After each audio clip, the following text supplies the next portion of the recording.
Have you ever compared yourself to someone? Of course you have. You're human. But the thing with comparison is there's always someone with more than you. What I mean by that is like skinnier, fitter, healthier, richer, prettier, heavier, whatever it is you're trying to do, there's always someone that has more than you. And the problem with comparison is when you compare enough, you begin to become envious of the other person. You begin to become jealous of the other person. And in some cases, you can dislike other people, but you don't really dislike them. You dislike yourself. So how do you escape the comparison trap? Well, I think it's asking a question.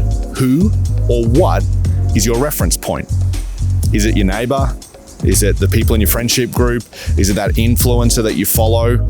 Is it the people with the bank account that you wish to have that many zeros in your bank account? Now, if God doesn't exist, those are okay reference points to pick. But if there's a possibility that God exists, how would it look different for you to live your life out of who God says you are or what God says about you? Just some food for thought. Run the intro.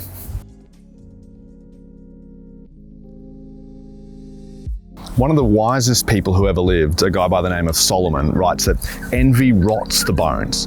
Now, on the one hand, you know this, right? Because you know that your life is better when you're not constantly comparing yourself to other people. But on the other hand, it's really hard to go throughout a day without comparing yourself to other people in some way, shape, or form.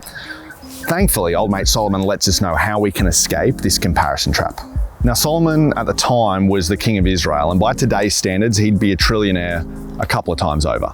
And so what that meant was he'd built a lot of stuff, he'd acquired a lot of stuff, and towards the end of his life, he's looking at what he's built and everything that he's acquired, and he's made the conclusion that it's meaningless, like chasing the wind. Now, that's not actually super inspirational, but what he says next is actually kind of helpful. He said it's better to live with one hand open with tranquility than two hands closed and holding on and chasing toil. And effectively what he means by that is it's better to live with a hand open that says, hey, I'm open to whatever it is God wants to put in or take out of my hand.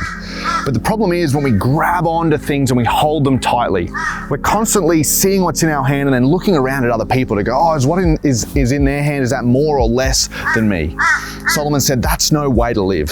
It's better to live open-handed because it leads to tranquility. Now, you might be a little bit intrigued by what Solomon has to say, but you're like, I don't know if I'm really open to trying it. I don't even know if it would work. And so let me ask you some questions that might be helpful in deciding how are you living your life? Are you living it closed or open? And would you like to maybe live the way Solomon talked about? Here's the questions.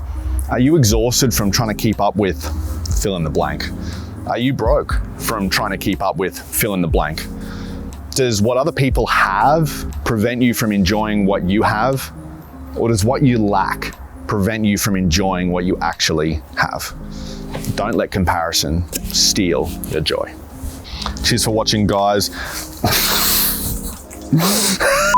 Thanks for watching, guys. You know what to do. Like, comment, and subscribe. Comment. We're running out of content. We need some ideas.